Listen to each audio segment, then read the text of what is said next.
Hi everyone. CSIR എക്സാമിൻ്റെ date വന്നിരിക്കുന്ന സമയമാണ്. അപ്പോൾ ഒരുപാട് കുട്ടികളുടെ ഒരു കൺഫ്യൂഷനാണ് എക്സാം എങ്ങനെ എഴുതണം, എക്സാം ടൈമിൽ ഞാൻ എങ്ങനെയൊക്കെയാണ് ടൈം യൂസ് ചെയ്യുന്നത്. ഒരുപാട് ഡിസ്ട്രാക്ഷൻസ് വരികയാണ് നിങ്ങൾക്കിടയിൽ. ഒരു എക്സാം നടക്കുന്ന സമയത്ത് അല്ലെങ്കിൽ ഒരു എക്സാമിനോട് അടുക്കുന്ന സമയത്ത് എല്ലാ സ്റ്റുഡൻസിനും വരുന്ന ഒരു കാര്യമാണ് ഈ ഡിസ്ട്രാക്ഷൻ എന്നുള്ളൊരു സംഭവം. ഈ ഡിസ്ട്രാക്ഷൻ എങ്ങനെ ഇല്ലാതാക്കാം, അതിൽ നിന്ന് എങ്ങനെ ഓവർകം ചെയ്ത് നമുക്ക് നല്ല രീതിയിൽ എക്സാം അറ്റൻഡ് ചെയ്യാമെന്നുള്ള കാര്യങ്ങളാണ് നമുക്കിന്നിവിടെ ഡിസ്കസ് ചെയ്യാൻ പോകുന്നത്. ഓക്കെ,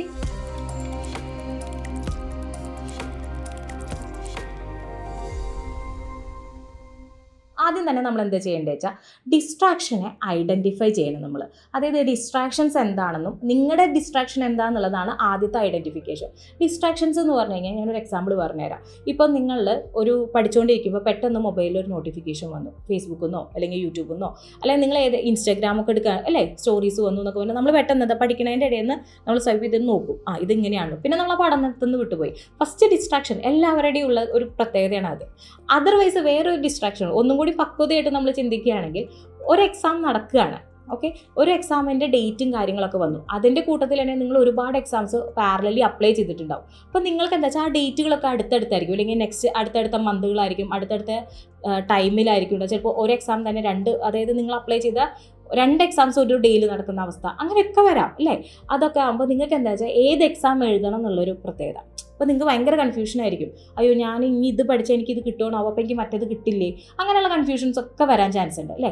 അതാണ് ഒരു ഡിസ്ട്രാക്ഷൻ എന്ന് പറയുന്നത്. ഈ 2 ഡിസ്ട്രാക്ഷനാണ് ഇന്നത്തെ സ്റ്റുഡൻസിൻ്റെ ഇടയിൽ മെയിൻ ആയിട്ടുള്ളത്. അപ്പോൾ നമ്മൾ ആദ്യം എന്താ ചെയ്യേണ്ടത് വെച്ചാൽ നിങ്ങളുടെ ഗോള് നിങ്ങൾ എന്ത് ചെയ്യുക, എയിം ചെയ്യുക. നിങ്ങളുടെ ഗോൾ എന്താണെന്നുള്ളത് ആദ്യം ഫിക്സ് ചെയ്യുക. അതായത് ഒരുപാട് എക്സാംസ് നിങ്ങൾ കൊടുത്തിട്ടുണ്ട്, പക്ഷേ നിങ്ങൾക്ക് ഫേവർ സോൺ ആയിട്ടുള്ള എക്സാം ഏതാണ് എന്നുള്ളത് നോക്കിയിട്ട്, ഇപ്പോൾ എക്സാം CSIR നെറ്റാണ് നിങ്ങൾ ഫോക്കസ് ചെയ്യണമെങ്കിൽ JRF എന്നുള്ള സ്വപ്നം നിങ്ങൾ എയിം ചെയ്തിട്ട് അതിന് വേണ്ടി മാത്രം പഠിക്കുക. മറ്റ് എക്സാംസ് പാരലലി പൊക്കോട്ടെ. ഒരു എക്സാം കഴിഞ്ഞിട്ട് അടുത്ത എക്സാമിലേക്ക് എന്നുള്ള ഒരു മാനദണ്ഡം വയ്ക്കും. ഒരു സ്റ്റെപ്പ് കഴിഞ്ഞ് അടുത്ത സ്റ്റെപ്പ്, അതങ്ങനെ തന്നെ മനസ്സിൽ വെച്ച് കഴിഞ്ഞാൽ ഒരു 75% നമ്മൾ സേഫ് സ്കോറിലെത്തി.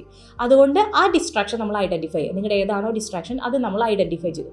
എന്നിട്ട് അതിനെ എന്ത് ചെയ്യുക, ഓവർകം ചെയ്യാൻ വേണ്ടിയിട്ട് നമ്മളൊരു ഫ്രീ എൻവയോൺമെൻറ്റ് ക്രിയേറ്റ് ചെയ്യുക. ഫ്രീ എൻവയോൺമെൻറ്റ് എന്ന് പറയുമ്പോൾ നിങ്ങൾ പഠിക്കാതിരിക്കുന്ന സ്ഥലം അല്ലെങ്കിൽ പഠിക്കാതിരിക്കുന്ന രീതി എന്ന് പറയുമ്പോൾ ആ എക്സാമിന് പറ്റുന്ന രീതി അല്ലെങ്കിൽ നിങ്ങളുടെ സബ്ജക്റ്റിന് റിലേറ്റഡ് ആയിട്ടുള്ള കാര്യങ്ങൾ മാത്രം ചിന്തിക്കുക. അതിന് വേണ്ടി അതായത് ഇന്നത്തെ ദിവസത്തെ പ്ലാൻ, ചെക്ക് ലിസ്റ്റ് ഉണ്ടാക്കുക. ഇന്ന കാര്യങ്ങൾ ഞാൻ ഇന്ന കാര്യങ്ങൾ ഇന്ന സമയത്ത് ഞാൻ ചെയ്യും, ഇതൊക്കെ ഇന്നത്തെ ദിവസം ചെയ്തിരുന്നതാ പറഞ്ഞിട്ട് ഒരു ചെക്ക് ലിസ്റ്റ് ഉണ്ടാക്കുക. ചെക്ക് ലിസ്റ്റ് ഉണ്ടാക്കിയാൽ എന്താ ഗുണം വെച്ചാൽ നമ്മൾ പഠിച്ച കാര്യങ്ങളും നമ്മൾ ചെയ്യുക, ഇനി എന്തെങ്കിലും പെൻഡിങ് ഉണ്ടോ എന്നുള്ളതൊക്കെ നമുക്ക് അറിയാൻ പറ്റും. അതാണ് ഒരു ഫ്രീ എൻവയോൺമെൻറ്റിൽ ഉണ്ടാക്കുക എന്ന് പറഞ്ഞു കഴിഞ്ഞാൽ. പിന്നെ നമ്മുടെ കയ്യിൽ നിങ്ങൾ പഠിക്കുന്നത്, അതായത് ഇപ്പോൾ ഒരു ലാപ്ടോപ്പ് ആണെങ്കിൽ ആ പഠിക്കുന്ന സ്റ്റഡി മെറ്റീരിയൽസ് മാത്രം നോക്കുക. ഫോണാണെങ്കിൽ ഡിസേബിൾ ചെയ്തിടുക. കാരണം നോട്ടിഫിക്കേഷൻസും കാര്യങ്ങളൊന്നും വരാതെ നമ്മളെന്താ ആ ഒരു ഭാഗത്തേക്ക് സോഷ്യൽ മീഡിയാസിലേക്ക് പോവാതെ നമ്മളുടെ സ്റ്റഡി സംബന്ധമായിട്ടുള്ള കാര്യങ്ങൾക്ക് മാത്രം ഫോക്കസ് ചെയ്യുക കേട്ടോ. അങ്ങനെ ചെയ്യുമ്പോൾ തന്നെ നമ്മുടെ ആ ചുറ്റുപാടും നമ്മുടെ സ്റ്റഡിക്ക് വേണ്ടിയിട്ട് ഒരു സെറ്റായി കഴിഞ്ഞാൽ നമ്മുടെ മൈൻഡ് ഫുള്ള് നമ്മൾ ആ എക്സാമിലേക്ക് ഫോക്കസ് ചെയ്യാൻ തുടങ്ങും. ഓക്കെ, ഈ എൻവയോൺമെൻറ്റിലൊക്കെ സ്ട്രക്ചറൊക്കെ കറക്റ്റായി നമ്മൾ സ്റ്റഡിയിലേക്ക് ഇറങ്ങിക്കഴിഞ്ഞു. ഇനി നമ്മൾ എന്താ ചെയ്യേണ്ടത് വെച്ചാൽ നമ്മളെപ്പോഴും മോട്ടിവേറ്റഡ് ആയിട്ട് ഇരിക്കണം എന്നുള്ളതില്ല. കാരണം എന്താ വെച്ചാൽ നമ്മൾക്കും എനർജി ലോസ് ആവാനുള്ള ചാൻസ് ഉണ്ട്. നമ്മുടെ മോട്ടിവേഷൻ വളരെ കുറഞ്ഞ് വരാനുള്ള ചാൻസ് ഉണ്ട്. അപ്പോൾ നിങ്ങൾ എന്താ ചെയ്യേണ്ടത് വെച്ചാൽ ആ സമയത്ത് നിങ്ങൾ ഇടയ്ക്ക് നിങ്ങളുടെ ഗോള് നിങ്ങളൊന്ന് ഓർക്കുക. കാരണം എനിക്ക് ഈ പോയിന്റിലേക്ക് എത്താൻ വേണ്ടിയിട്ടാണ് ഞാൻ ഇത്രയും കഷ്ടപ്പെടുന്നത് എന്നുള്ള ഒരു പോയിന്റ് നിങ്ങളത് വിഷ്വലൈസ് ചെയ്യുക. അതായത് ഒരു JRF എന്നുള്ള സ്വപ്നം കാണുക, അതിൻ്റെ ഫെലോഷിപ്പ് കാണുക, അതിന് മുമ്പ് അത് കഴിഞ്ഞ് കഴിഞ്ഞാൽ ഒരു പുറത്ത് പോയിട്ട് PhD ചെയ്യുന്നതോ അല്ലെങ്കിൽ നിങ്ങളുടെ എയിമിലേക്ക് നിങ്ങൾ എത്തുന്നത് സ്വപ്നം കാണുക.